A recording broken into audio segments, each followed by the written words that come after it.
আসসালামু আলাইকুম। শাওয়াল মাসের চাঁদ দেখা গেছে। কাল পবিত্র ঈদ উল ফিতর। সবাইকে ঈদের শুভেচ্ছা।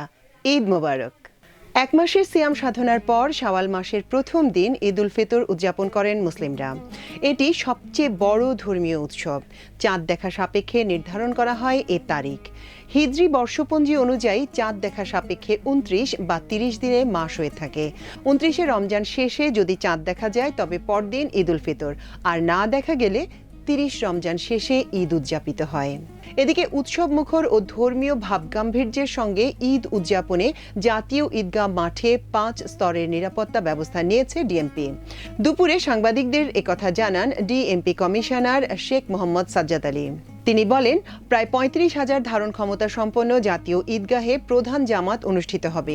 এবছর ঢাকা মহানগরীতে ১১১টি ঈদগাহে এবং ১৫৭৭টি মসজিদ সহ মোট ১৭৩৯টি ঈদের জামাত অনুষ্ঠিত হবে।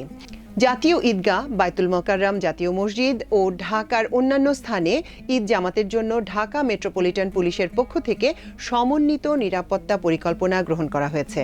এর অংশ হিসেবে জাতীয় ঈদগাহে আনা হয়েছে সিসি ক্যামেরার আওতায়। সার্বিক নিরাপত্তার জন্য সবসময় প্রস্তুত থাকবে ডিএমপির বম্ব স্কোয়াড, সোয়াত ও ক্যানাইন ইউনিট। জাতীয় ঈদগাহ মাঠে আগত মুসল্লিদের জন্য থাকবে নির্দিষ্ট পার্কিং এলাকা, 0 পয়েন্ট, সরকারি কর্মচারী হাসপাতাল, দোয়েল চত্বর, পররাষ্ট্র মন্ত্রণালয়ের ভবনের পাশের গলি, UBL crossing, control room gap ও মৎস্য ভবন ক্রসিংয়ে থাকবে ডাইভারশন। প্রধান উপদেষ্টা ডক্টর মোহাম্মদ ইউনূস সকাল 8:30টায় জাতীয় ঈদগাহ মাঠে ঈদের নামাজ আদায় করবেন। বিকেল 4টায় তেজগাঁওয়ে প্রধান উপদেষ্টার কার্যালয়ে বিভিন্ন শ্রেণী পেশার ব্যক্তিদের সঙ্গে শুভেচ্ছা বিনিময় করবেন তিনি। এবারে ঈদের সড়ক, রেল ও নৌপথে স্বস্তি মিলেছে বলে জানিয়েছেন যাত্রীরা।